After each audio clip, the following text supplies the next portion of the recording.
भाड़ में गया ऐसा रिश्ता। पिताजी, जो राशन वाले का उधार चुकता नहीं कर सकते, जिन्होंने 2 साल से इस मकान का किराया नहीं दिया, वो इन्हें 20,000 रुपया कहां से देंगे? कौन हो तुम? भारत कुमार के नाम से मशहूर मनोज कुमार आज 85 यानी 85 इयर्स के हो गए हैं।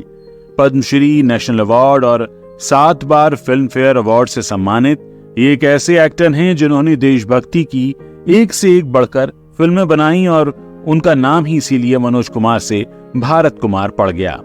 मनोज कुमार ने इतनी बेहतरीन फिल्में दी हैं कि उन पर फिल्माए गए देशभक्ति के गाने आज भी याद किए जाते हैं। जिंदगी की ना टूटे लड़ी। चुप क्यों हो गए? और सुनाओ। भारत का रहने वाला हूँ, भारत की बात सुनाता हूँ।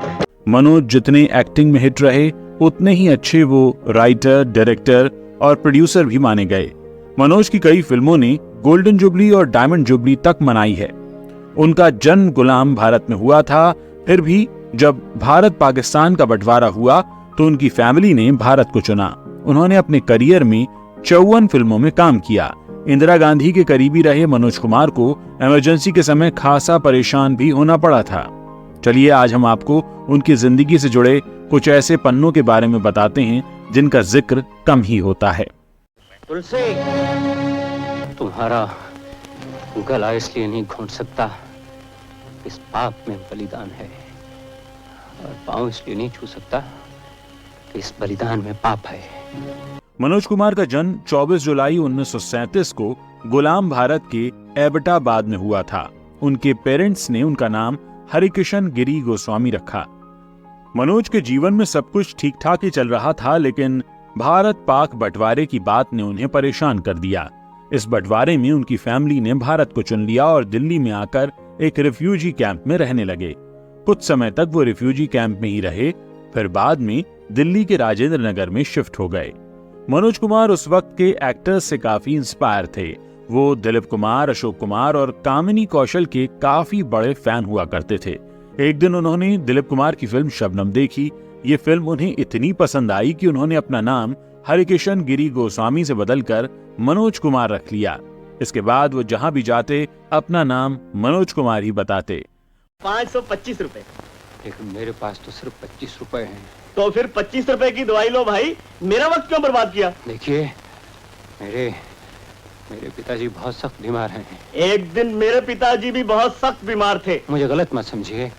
मनोज कुमार दिल्ली के हिंदू कॉलेज से ग्रेजुएशन कर रहे थे। इसी बीच उन्हें उनकी गर्लफ्रेंड शशि के साथ थिएटर में फिल्में देखने का चस्का लग गया।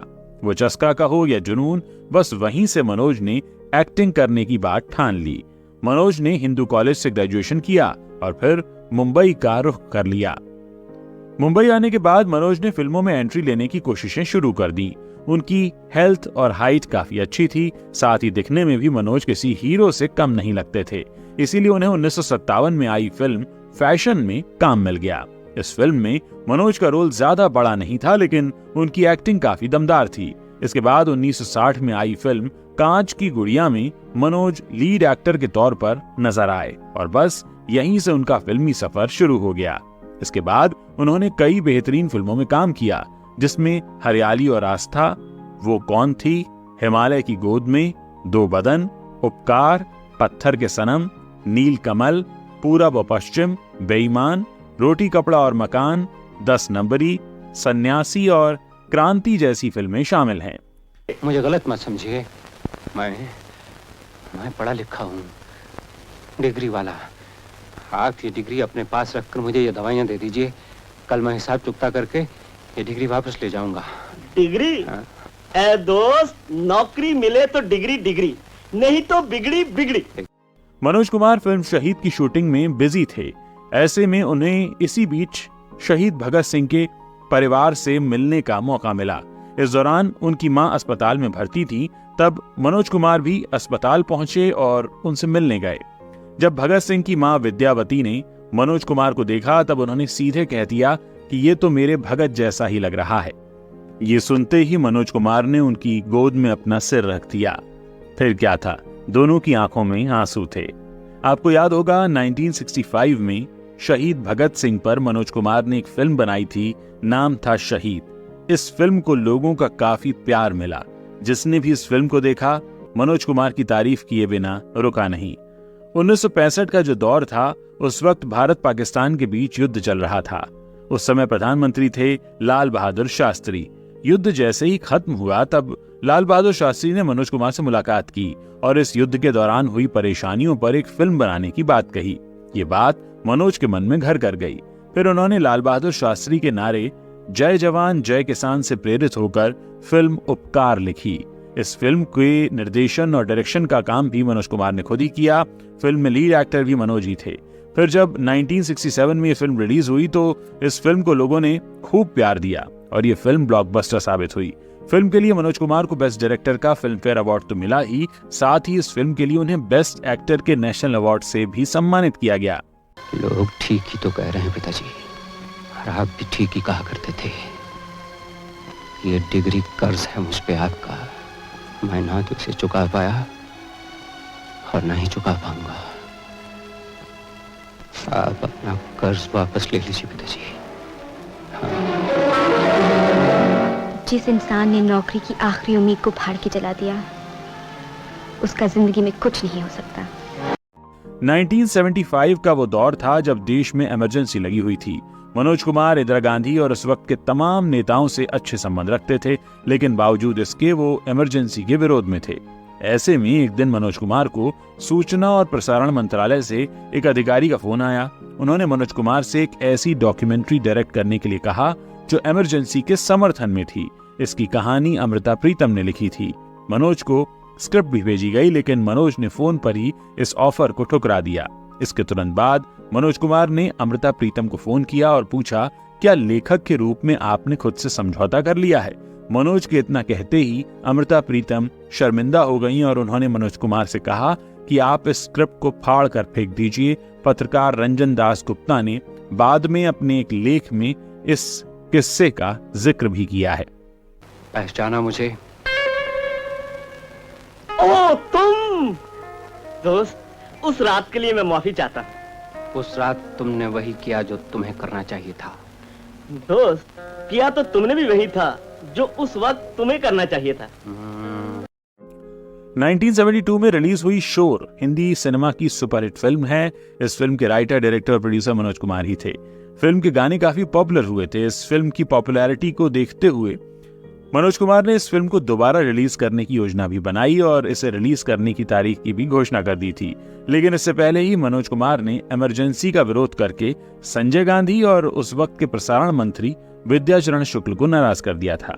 हालांकि मनोज कुमार की विद्याचरण शुक्ल से काफी अच्छी पहचान थी, फिर भी संजय गांधी और शुक्ल की जोड़ी ने मनोज कुमार को सबक सिखाने के लिए पहले फिल्म शोर को दोबारा थिएटर में रिलीज होने से पहले ही दूरदर्शन पर रिलीज कर दिया। नतीजा ये हुआ कि जब फिल्म थिएटर में रिलीज हुई तो उसे कोई देखने ही नहीं आया। इसी तरह उनकी 10 नंबरी भी इमरजेंसी के दौरान 1976 में रिलीज हुई, लेकिन क्योंकि मनोज कुमार के संबंध सरकार से अच्छे नहीं थे, इसलिए सूचना व प्रसारण मंत्रालय ने इस फिल्म को भी प्रतिबंधित कर दिया। फिर मनोज कुमार ने इस फिल्म को रिलीज करवाने के लिए कोर्ट में केस लड़ा। लाखों रुपए खर्च हुए, पर मनोज ने हार नहीं मानी। कोर्ट में ये केस चल ही रहा था कि 1977 में बीजेपी की सरकार बन गई और नई सरकार आने पर लाल कृष्ण आडवाणी सूचना और प्रसारण मंत्री बने और फिर मनोज कुमार ने केस जीत लिया। मनोज कुमार ने उपकार के बाद 9 और फिल्में लिखी, जिनमें रोटी कपड़ा और मकान, मेरा नाम जोकर, पूरब और पश्चिम जैसी कई फिल्में शामिल थीं। उनकी लिखी हुई लगभग सभी फिल्में हिट और सुपरहिट रहीं। तो ये लो 1000 रुपया। किस लिए?